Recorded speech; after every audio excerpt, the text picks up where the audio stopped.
किसी ने बड़े कमाल की बात कही है कि ताकत आवाज में नहीं सोच में होनी चाहिए, क्योंकि फसल बारिश से होती है, बाढ़ से नहीं।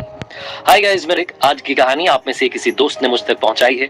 ये कहानी किसने लिखी है मुझे नहीं मालूम, लेकिन ये कहानी बड़ी कमाल की है। ये कहानी एक महिला की जो लिखती है कि मेरी उम्र लगभग 50 वर्ष है और मैं एक ऑफिस में काम करती हूँ। मेरे घुटनों में दर्द रहता है, बड़ी समस्या होती है आने जाने में, लेकिन क्या करूं, फैमिली चलाने के लिए, घर परिवार का खर्चा निकालने के लिए जॉब करनी पड़ती है। एक दिन ऑफिस से निकली घर के लिए, बस स्टॉप पर पहुंची। वहां जाकर के देखा तो हमेशा की तरह मेरे बैठने के लिए जगह नहीं थी। पहले से बहुत सारी भीड़ थी। बहुत देर तक इंतजार करती रही। फाइनली एक बस आई। बस में जब अंदर चढ़ी तो देखा वहां भी बैठने के लिए जगह नहीं थी। अचानक से एक आवाज आई कि मैडम, आपके लिए सीट खाली है, बैठ जाइए। मैंने पीछे मुड़कर देखा तो मैडम कहने वाली जो थी वो एक मजदूरन थी। वो भी अपना काम खत्म करके ईंटें गारा होकर के शाम में वापस अपने घर के लिए रवाना हुई थी।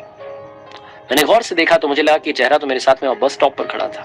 मैंने ध्यान ही नहीं दिया। मैंने उनका शुक्रिया अदा किया और कहा कि धन्यवाद भाई जी, आपने मुझे मौका दिया बैठने का।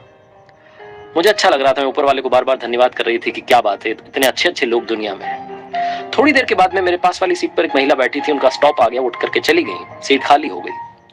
मैंने फिर से उनसे कहा कि भाई जी आकर के बैठ जाइए, लेकिन इस बार वो आकर के नहीं बैठी। सीट खाली थी। एक महिला और उस बस में खड़ी हुई थी जिनके हाथ में बच्चा था, रो रहा था। वो जो बाई जी थी उन्होंने उस महिला को सीट दे दी। थोड़ी देर के बाद में उनका भी स्टॉप आ गया, वो भी उतर करके चली गई। मैंने फिर से वो जो मजदूरन थी उनको आवाज दी, उन बाई जी को आवाज दी कि आइए बैठ जाइए। अब फिर से सीट खाली हो गई है, लेकिन वो मजदूरन एक पोल को पकड़ के धक्का मुक्की में खड़ी थी, वहां नहीं आ रही थी। अब की बार उन्होंने एक जो बुजुर्ग थे उनको भेज दिया और कहा कि आप जाकर के बैठ जाइए। वो जो वृद्ध जन थे वो आकर के बैठ गए। सीनियर सिटीजन थे, उनकी उम्र 75 से 80 के लगभग बीच रही होगी। वो आकर के बैठे। उसके बाद थोड़ी देर बाद उनका भी स्टॉप आ गया। वो भी उनको जो बाई जी थी उनको धन्यवाद करते हुए कि बहुत अच्छी हो, आपका धन्यवाद कहते हुए चले गए। फाइनली सीट खाली हो गई। उस बस में भी अब आखिरी स्टॉप आने वाला था, बहुत कम लोग बचे थे। मैंने उनसे कहा कि अब तो बैठ जाइए। तो जो बाई जी थी आकर के बैठ गई। फिर मैंने उनसे पूछा कि एक बात बताइए, आपने मुझे बैठने का मौका क्यों दिया? सबसे पहले आपके पास तो सीट थी, आप तो आराम से बैठी थी। उन्होंने कहा कि क्या बताऊं, मैंने आपको वहां स्टॉप पर देखा था, लग रहा था कि आपके पैरों में तकलीफ है। जब आप बस में चढ़ रही थी तब भी लग रहा था कि आप बड़े दर्द में हैं। तो मुझसे रहा नहीं गया, मैंने आपको बैठने के लिए जगह दे दी। फिर मैंने उनसे कहा कि 2-3 बार सीट खाली हुई, तब आप बैठ जाती।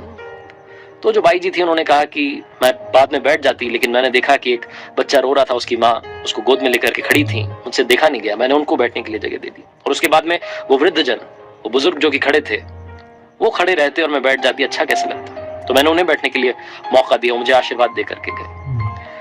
तो मैंने उनसे पूछा कि आप ये रोजाना करती हैं, आज ही कर रही? तो उन्होंने कहा मैं रोजाना करती हूँ। मैं क्या बताऊं मैडम, मेरे पास में पैसे तो है नहीं, मैं कुछ दान तो कर नहीं सकती हूँ, मेरे पास में कुछ भी नहीं है पुण्य कमाने के लिए। कभी कभी रास्ते में से कचरा उठा करके साइड कर देती हूँ, कचरा उठा देती हूँ, पत्थर रखे होते हैं उन्हें बीन लेती हूँ, साफ कर देती हूँ रास्ता। कभी कुछ मेरे पास में होता है खाने के लिए तो जानवरों को दे देती हूँ। और यहाँ बस में मैं तो कर लेती हूँ मेहनत, मुझे कोई दिक्कत नहीं है। जब मैं देखती हूँ कि ऐसे लोग जा रहे हैं जिनको खड़े रहने में तकलीफ हो रही है, परेशानी में है, तो उनके लिए सीट दे देती हूँ। ये सीट कौन सा, हमें घर लेकर के जाना है।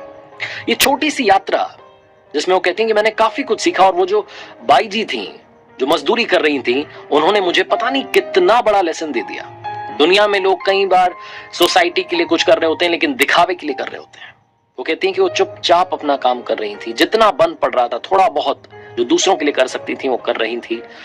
और उन्होंने मुझे उस दिन सिखाया कि जिंदगी में आपके हाथ में जितना कुछ है, जितना कुछ आपके पास है, अगर आप वो खुशी बांट सकते हैं तो बांटिएगा जरूर। छोटी सी कहानी है, और ये बस जर्नी की कहानी हमें सिखाती कि लाइफ में हम सबके पास में कुछ ना कुछ है जो हम शेयर कर सकते हैं। चाहे वो आपके पास में पैसा हो, आप किसी की मदद कर सकते हो, या आपके पास में कोई ऐसी चीज हो जो आप किसी के साथ बांट सकते हो, आपके पास ज्ञान हो जो आप बांट सकते हो। कई सारे टीचर्स हैं इस दुनिया में जो फ्री में बच्चों को पढ़ा रहे हैं। ऐसे कई सारे लोग हैं जो लगातार अपना काम कर रहे हैं बिना किसी शो ऑफ के।